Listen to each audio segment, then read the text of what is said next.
Night everyone, Geotechnical Engineering Part A, Soil Mechanics, Chapter 12, the shear strength of soil. On to last time we derived the equation of the failure in terms of formula, and this time we want to study the geometric approach.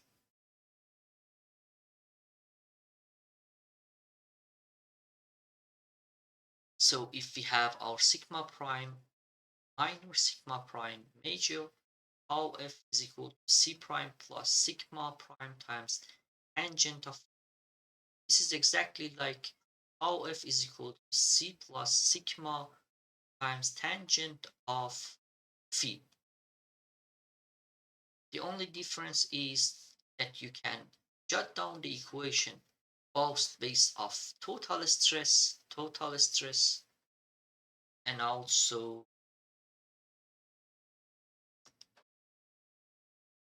effective stress. And as you know, the difference between sigma is sigma prime plus u. So this is the total one and this is the effective. So you can jot down the equation based off each of either of them. And if you choose, for example, this one, effective one, you have to have c prime, sigma prime, tangent of b prime. The total one, have all of them, OF, c, sigma, and phi. That's the only. So c prime is just the effective. Prime is the effective. That's all we need to know.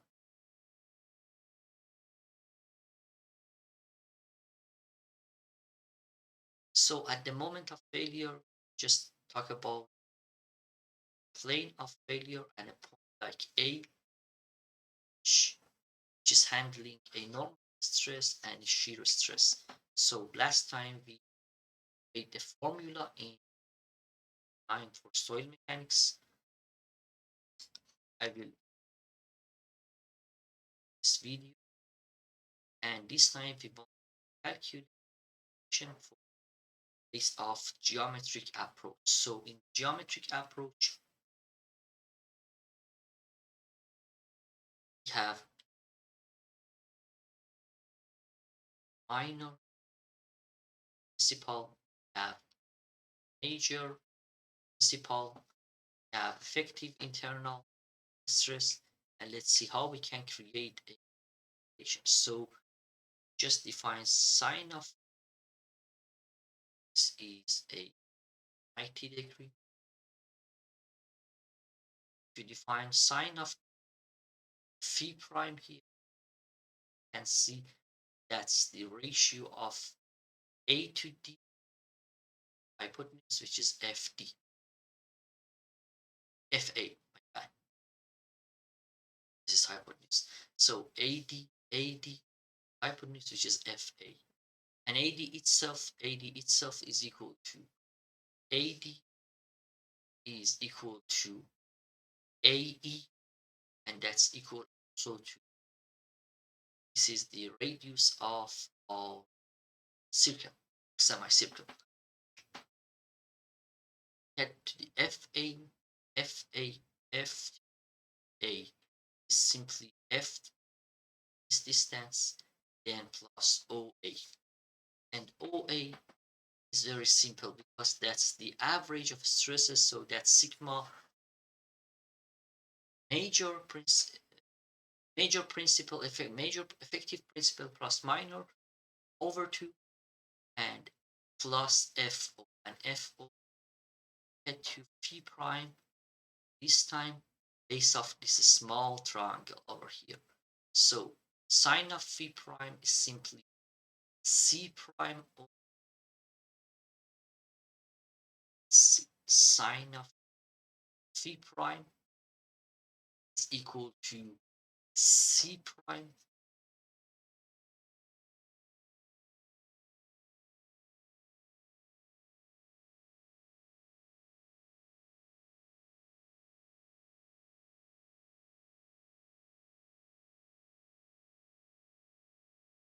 over FG.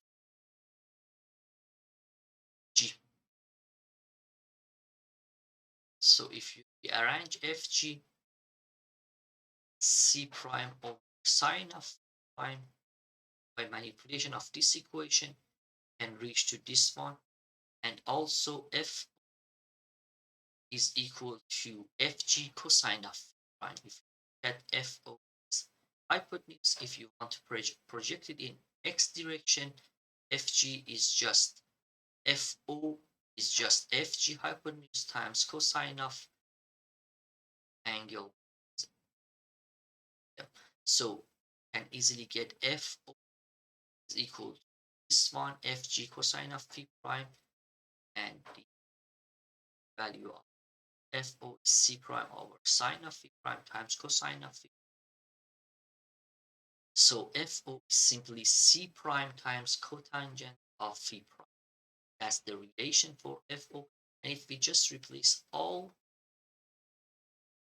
parametric calculated value on the main equation for sine of phi prime based off the first equation, can easily get an equation for sine of phi prime is summation average of sigma prime minus sigma prime O, and this term, which is a relation for sine of, if we manipulate this equation a little, can get the inclination of the plane of failure caused by shear, which is the exact things which we calculate at video 9, number 9. So if we have the effective stresses, major one in the y direction and minor,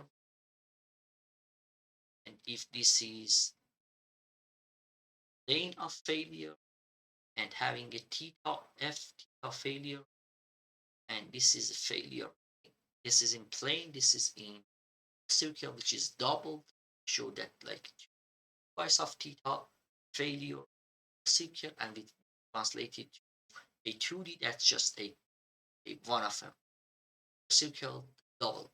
So theta f is inclination of failure plane inside major principal plane, and that's the important part. So theta f is the angle between the plane of failure with respect to major principal plane. So sigma prime is the major one, so theta is over here, angle failure plane with the major principal plane. So this is the major principal, which is applied to the plane of x, so that's the plane, major principal. So it just says plane of sigma prime one is x-axis. So in that terms, have sine of phi prime, manipulate it a little, and have it based off sigma 1 prime. If you just take sigma 1 prime in one side and jot down the rest of the equation based off a sigma prime, just gives you this equation, and also with 1 plus sine of a phi prime over 1 minus sine of 1 plus sine of theta plus 1 minus sine of theta is tangent squared 45 plus theta prime over. And having these two together can get the equation exactly like what we get equation 1 in the formula, but this time we get the equation based off effective principle. So sigma 1 failure, sigma 1 prime failure is equal to sigma minor prime failure, and it just changed to prime, C prime, and phi prime. That's all changes between effective, and we'll talk about that in a second. So you can also jot down the equation based off total stress, which is exactly the equation you get for sigma 1 failure and sigma major and minor one based off previous part as well, and the and that's again passive and active pressure of Rankine theory, which we'll talk about them soon. So the